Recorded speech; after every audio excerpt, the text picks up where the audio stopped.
Olá, sejam muito bem-vindos ao primeiro episódio do programa Saúde e Vida Verde, um espaço onde falamos do ambiente, da saúde e do bem-estar, levando até si informação importante para ajudar a proteger a sua vida e da sua família. Para este primeiro episódio, a equipa deslocou-se ao distrito de Chokwe, uma das regiões mais afetadas pelas cheias registradas no início do ano 2026.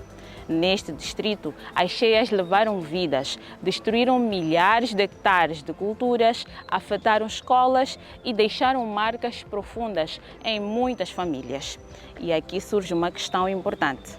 Por que estamos a viver cheias e outros eventos climáticos extremos cada vez mais fortes e frequentes? Nos últimos anos, Moçambique tem enfrentado uma sequência de fenômenos extremos. Os ciclones Idai e Kenneth em 2019, secas prolongadas e chuvas irregulares nos anos seguintes, a tempestade tropical Fred em 2023, os ciclones Chido e Dikeled em 2024 e 2025 e, em 2026, inundações severas afetaram a região sul do país. E a resposta está no clima. As mudanças climáticas estão a tornar as chuvas mais intensas e os rios imprevisíveis. E as consequências não ficam apenas pelo ambiente, afetam a água que consumimos, o saneamento e as condições de higiene, aumentando o risco de doenças. Acompanhe na reportagem que se segue como é que as mudanças climáticas estão a transformar a nossa realidade e o que é que cada um de nós pode fazer para reduzir os impactos dos eventos climáticos extremos. Nilika tindambi, kuuma tindambini, aleswi ni nga swi acompanhara i n'wana wa mina. A n'wana wa mina gama a sungula hi ku vabya, loko a vabyile mi teka na hospital a fika va nyika matratamento, a va bom. Em janeiro, o rio Limpopo transbordou. A água invadiu casas, machambas, escolas e unidades sanitárias. Os distritos de Chokwe, Guijá, Chibuto e Xai-Xai foram os mais afetados. Só em Gaza, mais de 460 mil pessoas foram atingidas, 20 pessoas perderam a vida, mais de 170 mil hectares de culturas foram destruídas, centenas de escolas e outras infraestruturas importantes foram afetadas. O acesso à água tornou-se crítico. As cheias contaminaram muitas fontes, misturando água limpa com lixo, lama e fezes. Swindlulile swa makwidadi ya mati, a swa ma certeza quase swi kuma ngo ti tirhisela mati wo lava ma pfaliwile ka mandhambi nga humi mati, ku ni mati a va hetisela yo ti phuzela hi nga na nchumu leswi hi faneleke xi endla, yo ti swekela yo hi dla hi phuza a ku zanga ku ni nchumu xa grave. Hikuva leswi ni sofreleke swona i ku endhambini a hi phuza mati ya ku tala ya nsila, a hi phuza swilo swa ku tala ngopfu. A va tisa mati kwolomo ya mitorontora, mati laya mara a hi nga swi tivi swa ku mati ya hi kwini. Ya mitorontora va swa ku mati laya va kha makuselweni o va kha kwini o godi mahasha não sei. Todos os anos, o país registra uma época chuvosa marcada por eventos climáticos extremos como ciclones, descargas atmosféricas e inundações urbanas. Entre os finais de 2025 e início de 2026, as chuvas registradas ultrapassaram os níveis esperados, causando perdas humanas e infraestruturas que garantem serviços básicos como água, saúde e educação. O cenário não é novo, mas é diferente e mais severo.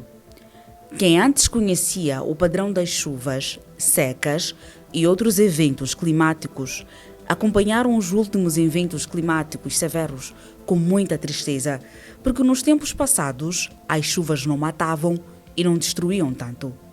A sexta-feira logo só sábado, hluphekile mpfula swinene, liyo cako yo tsaka. Se gama hi xika hi ya tshama ka maxaka ku hala ma nga nghenanga mati, se ni famba na hi ya tshama kona. Se na hi ta kamba laha kaya, na hi ta kamba kuma swa ku mati ya vabyi. semaendlange mo tlhelanyana se ke ya vuya lawa ya mpfula lawa hi lawa se ma nga hlupha hi ntamu se a hi tshamisini ka lava va nga na ka miti liya siniya kwala kusuhani lawa ma nga fikanga vhela ma nga tsutsumi. Testemunho claro que demonstra que o clima está a mudar e a destruir cada vez mais. Antes, Moçambique enfrentava eventos extremos com menos frequência. Hoje, ciclones, cheias, secas e calor intenso acontecem cada vez mais. 2019 foi um dos anos mais devastadores da história recente do país. O ciclone Idai atingiu o centro do país, sobretudo Sofala, causando inundações severas, destruição de infraestruturas e milhares de deslocados. Pouco depois, o ciclone Kenneth atingiu o norte. Em 2021-2022, várias regiões do sul e centro enfrentaram longos períodos de seca, afetando fortemente a agricultura familiar e agravando a insegurança alimentar. Este período mostrou igualmente o aumento da irregularidade das estações chuvosas. No ano 2023, o ciclone Freddy passou pelo nosso país, provocando chuvas intensas, cheias e deslizamentos, sobretudo na região centro. Em 2024, mais um ciclone, Chido, no mês de dezembro de 2024, atingiu principalmente Cabo Delgado e afetou cerca de 455 mil pessoas, destruindo casas, centros de saúde e infraestruturas. Pouco tempo depois, em 2025, o ciclone Dikeled entrou por Nampula, trazendo chuvas intensas e ventos fortes, afetando quase 250 mil pessoas. Entre 2025 a 2026, cheias severas. O início de 2026 foi marcado por cheias intensas no sul e centro do país, especialmente em Gaza, Maputo província e Inhambane. Mais de 1 milhão de pessoas foram afetadas nesta época chuvosa. Mas como explicar estes fenômenos? Por que o clima parece estar cada vez mais agressivo com as nossas comunidades? Os eventos extremos, eles são ocasionados pela nossa má governação da terra, pela nossa má gestão da terra, pela nossa má gestão de todos os recursos que a terra nos disponibiliza. Dentre eles, a forma de como nós gerimos o ar, a forma de como nós gerimos o solo, a forma de como nós gerimos recursos florestais, tudo isso pode criar condições para o aumento, por exemplo, da emissão dos gases com efeito de estufa e que destroem, na verdade, ou criam condições para o aumento da temperatura, e esta criação de condições para o aumento da temperatura pode criar condições para períodos muito mais longos de ausência de precipitação. Como também podemos ter períodos mais próximos de precipitação, ou precipitação, por exemplo, alcalinizada, ou precipitação com outras componentes que não deveriam fazer parte dela e que são ocasionadas pela ação antrópica ou pela ação humana. A realidade mostra, por exemplo, que a tendência da precipitação nos últimos tempos, sobretudo em Moçambique, mudou, não significando que há mais chuva, mas que a chuva está mais irregular, mais concentrada e mais intensa. A questão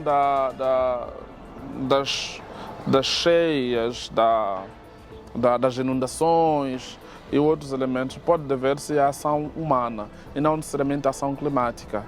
Nós temos o caso das cheias, as últimas cheias que se abateram sobre Moçambique, que são as cheias que assolaram a cidade de Choque, a província de Gaza no seu todo. São cheias que a chuva é natural, mas as cheias não. As cheias dependeram da forma de como nós, ou o período, o timing que nós usamos para podermos abrir as comportas, para nós podermos sensibilizar a população, para nós podermos retirar as populações das zonas de risco. Tudo isto culminou com o que nós chamamos de desastre. Especialistas alertam que as chuvas tendem a tornar-se cada vez mais intensas e irregulares, aumentando o risco de cheias, secas prolongadas e tempestades severas. Se o clima continuar a mudar neste ritmo, o futuro pode trazer desafios ainda maiores para as comunidades. É preciso reconhecer os limites naturais, é preciso reconhecer os limites da nossa capacidade como seres humanos, é preciso reconhecer que nós não estamos em condições de ultrapassar por nós próprios os limites que a natureza nos impõe. Isto significa mais destruição de casas, perdas na agricultura, dificuldades no acesso à água limpa e maiores problemas de saneamento e higiene. E quando a água segura falta e as condições de vida se tornam mais difíceis, cresce também o risco de doenças, fome e pobreza. Há 3 medidas que já foram anunciadas. Uma delas é a questão da adaptação, tem a mitigação e depois tem a questão da resiliência. Tudo isto nos ajuda, na verdade, a reduzir o impacto ou a evitar o impacto ou a nos adaptarmos dentro do que nós já temos. As cheias de 2026 mostraram mais uma vez como os eventos climáticos extremos podem mudar a vida das nossas comunidades de um momento para o outro. Quando as águas baixam, os desafios continuam. A água contaminada, a falta de saneamento e as más condições de higiene tornam-se um perigo silencioso, abrindo caminhos para doenças que podem afetar toda a família. Vamos agora perceber como as mudanças climáticas podem afetar a nossa saúde e o que é que podemos fazer para nos proteger. As cheias e inundações que atingiram Moçambique no início de 2026 aconteceram por causa de chuvas muito fortes em pouco tempo. Na região sul do país, como Maputo, Boane, Matola e Namancha, caiu muita chuva em menos de 24 horas, fazendo transbordar rios como Umbeluce, Incomate e Maputo. Em alguns locais, a quantidade de chuva em poucos dias foi maior do que o normal para todo o mês de janeiro, criando danos significativos no sistema de abastecimento de água. O primeiro deles é preciso entender que as 2 bacias que abastecem água à cidade de Maputo, que é a bacia de Umbeluze e a bacia de Coromana, são bacias partilhadas. Parte das bacias encontra-se nos países vizinhos, África do Sul, Suazilândia, e que também contribuem, de tal forma que os impactos não dependem só da precipitação que cai aqui em Maputo, mas também daquilo que cai a montante. E o enchimento das barragens tem sido um grande fator que agrava a situação das cheias no período chuvoso. Este ano tivemos uma situação em que as barragens chegaram a atingir níveis quase máximos, acima de 90%, e por via disso, para assegurar a integridade, eles têm que também fazer a descarga de água, e essa descarga de água traz consigo vários impactos a nível do sistema.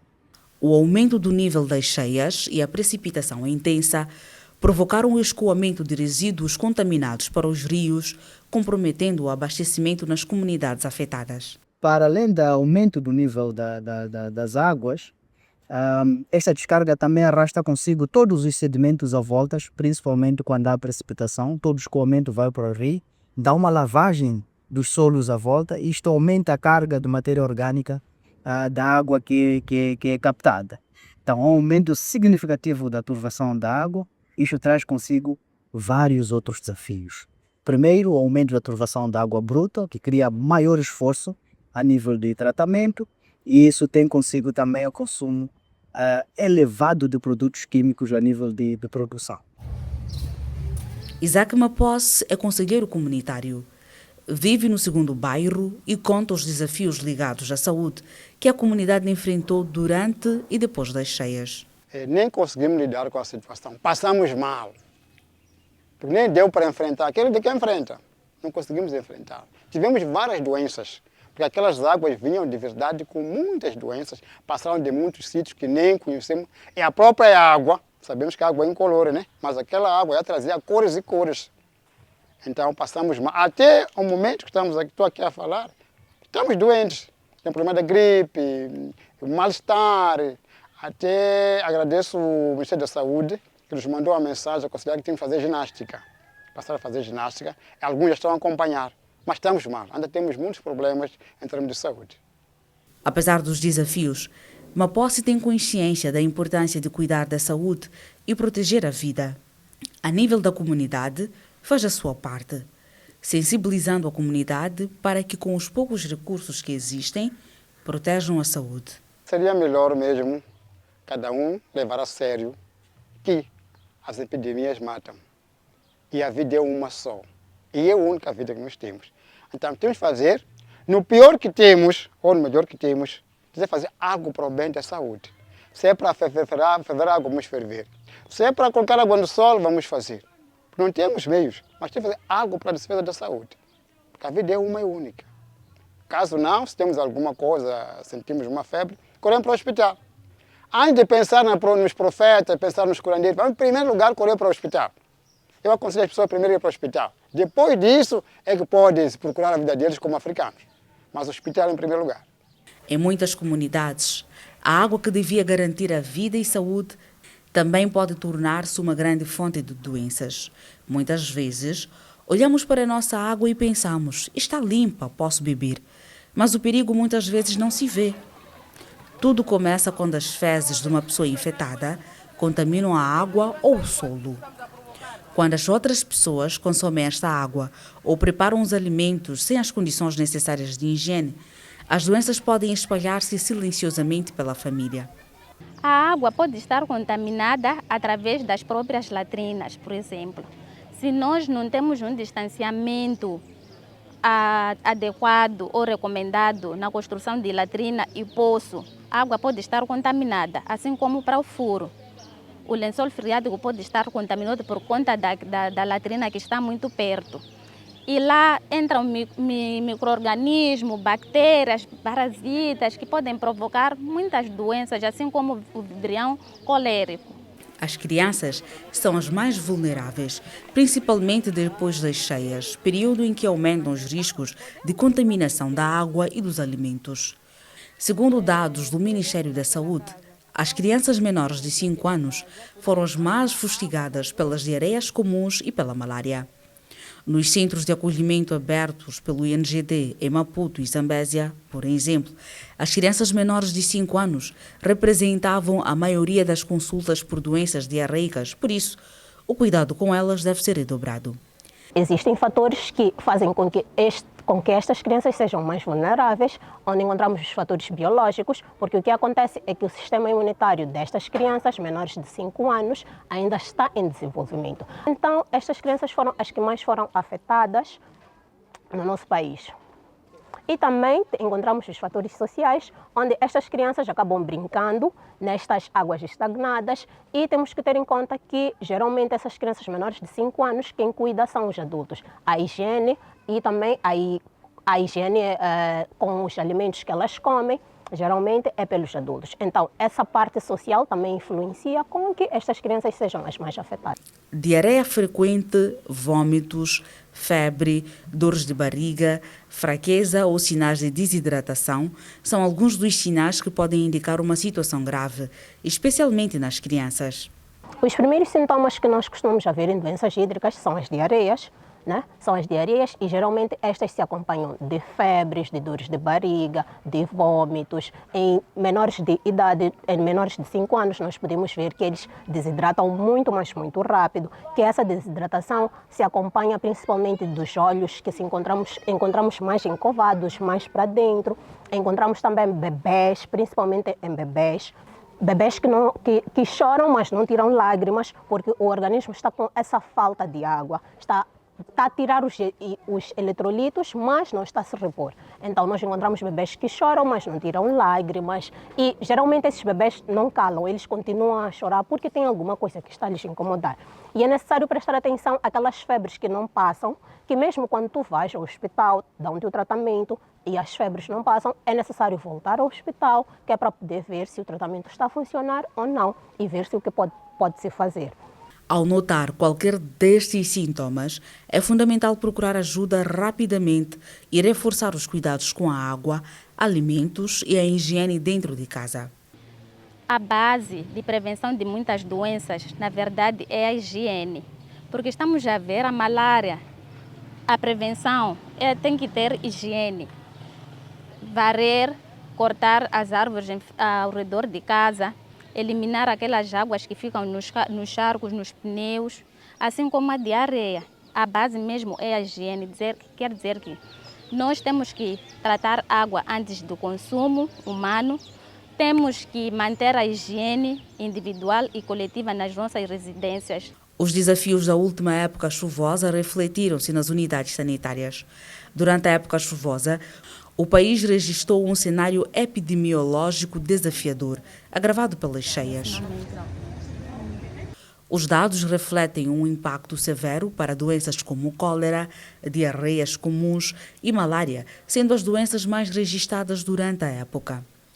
Segundo dados do MISAL, Ministério da Saúde, COEST, Centro de Operações de Emergência em Saúde Pública, e o INGD, Instituto Nacional de Gestão e Redução de Risco de Desastres, a cólera foi a principal preocupação, devido à rápida propagação após as cheias de janeiro, com o registro total de 8.609 casos, 5.149 internamentos e 3.520 casos tratados em regime ambulatório. O surto atual revelou-se mais letal que o anterior, tendo cerca de 83 óbitos confirmados até o primeiro trimestre de 2026. Embora menos noticiadas que a cólera, as doenças diarreicas sobrecarregaram as unidades sanitárias, especialmente em zonas urbanas inundadas. Só na capital do país, Maputo, as doenças de origem hídrica, predominantemente diarreias, afetaram mais de 20 mil pessoas e causaram pelo menos 6 mortos até fevereiro de 2026. Nas primeiras 6 semanas de 2026, no pico das cheias, foram notificados 1,35 milhões de infectados. Este valor representa um aumento de 55% em comparação com o mesmo período de 2025. Apesar do aumento de casos, o Ministério da Saúde reportou que a mortalidade por malária baixou devido à introdução da nova vacina e melhor distribuição de redes mosquiteiras. Vamos agora a um breve intervalo. Nós voltamos daqui a pouco com muito mais para si.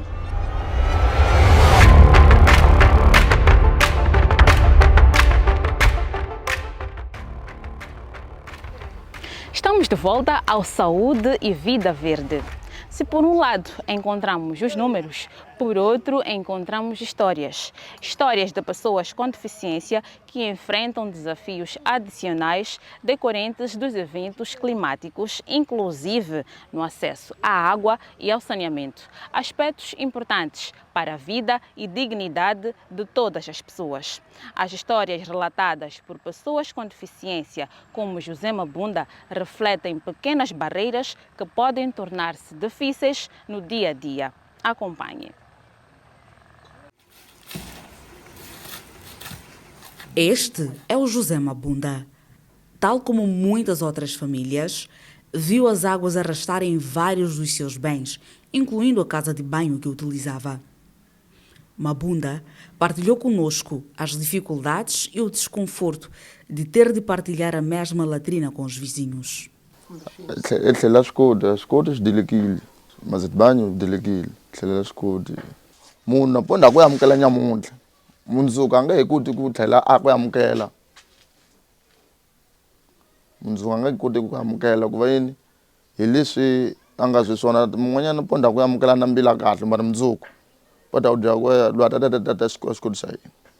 Para muitas pessoas com deficiência, como José Mabunda, as cheias representaram um grande desafio, sobretudo em situações de risco, nas quais foi necessário deslocar-se com urgência para um local seguro.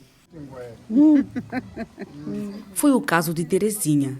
Segundo conta sua cunhada, devido à sua deficiência física, dependia de ajuda desta para abandonar a sua residência e chegar a um local seguro.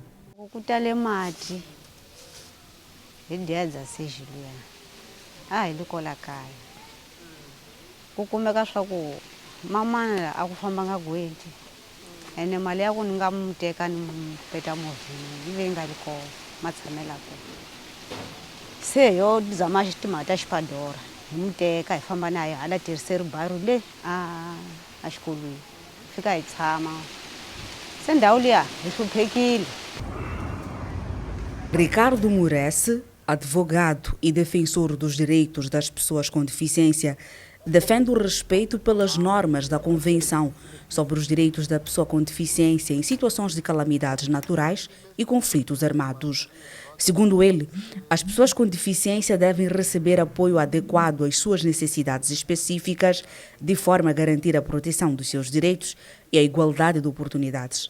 A questão da prioridade do resgate, a questão da prioridade na assistência às pessoas com deficiência, dada a sua condição limitada de mobilidade. Então, essas pessoas gozam de preferência em termos de tratamento. Não estamos a dizer que nós, pessoas com deficiência, sejamos especiais. Não.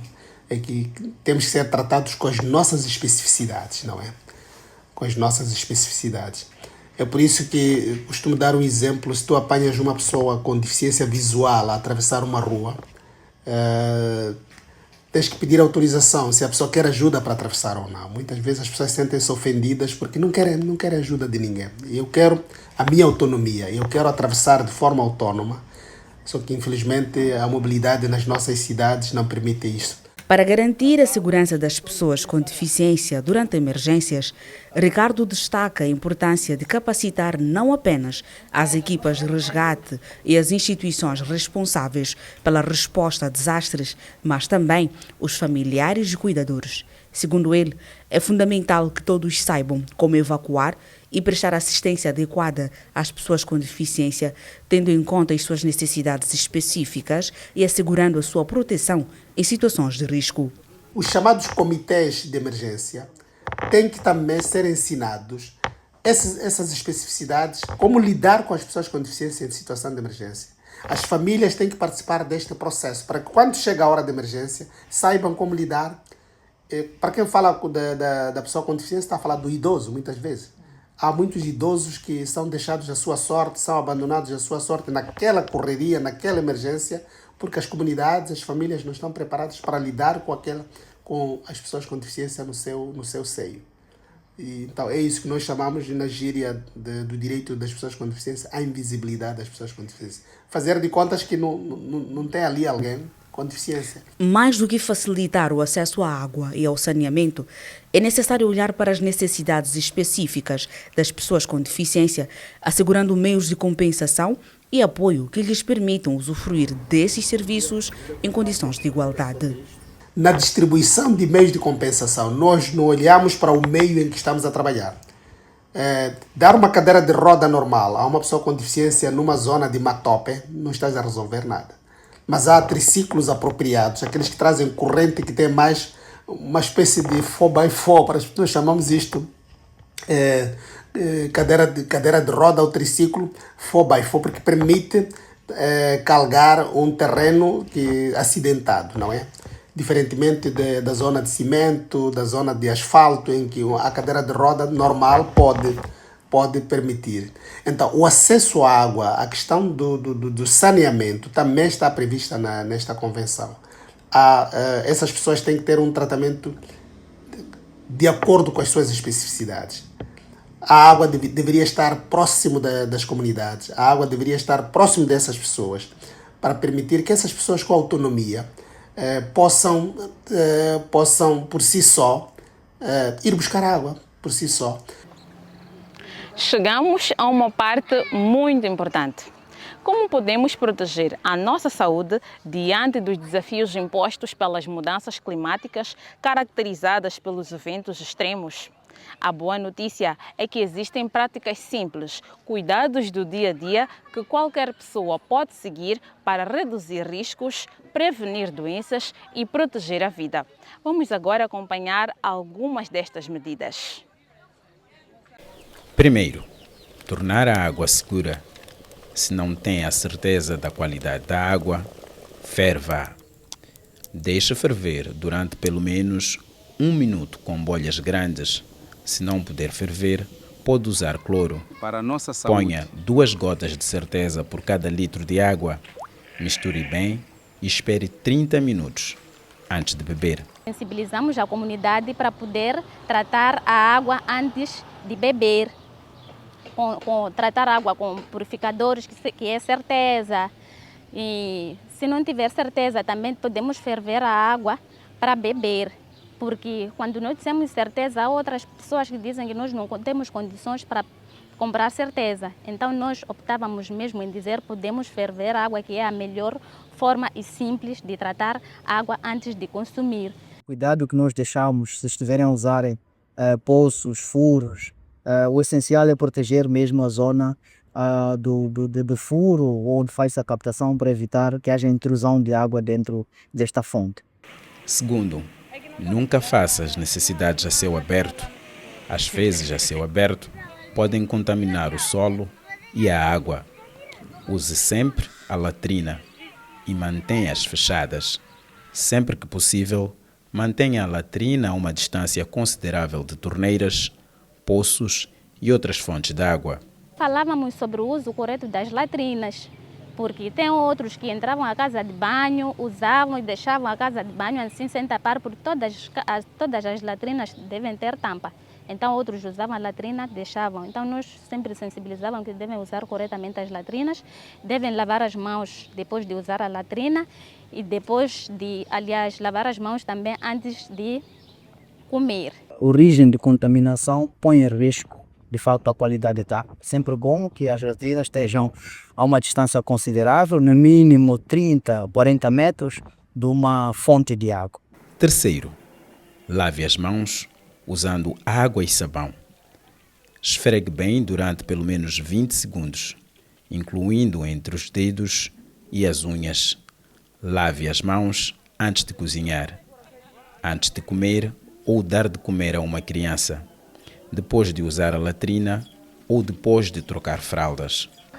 Hoje vemos que as mudanças climáticas já não são um problema distante. Elas estão aqui e fazem parte da nossa realidade. Cheias, secas, calor intenso e outros eventos extremos estão a mudar a forma como vivemos, afetando a água que consumimos, as condições de higiene e a saúde das nossas famílias. Mas também aprendemos que mesmo diante dos desafios, pequenas ações podem fazer uma grande diferença. Cuidar da água, proteger o meio ambiente e estarmos preparados para emergências são uma forma de proteger a nossa saúde e o nosso futuro. E a pergunta que fica é: o que é que estamos a fazer hoje para enfrentarmos os desafios do clima amanhã? Nós ficamos por aqui, até o próximo episódio do Saúde Vida Verde.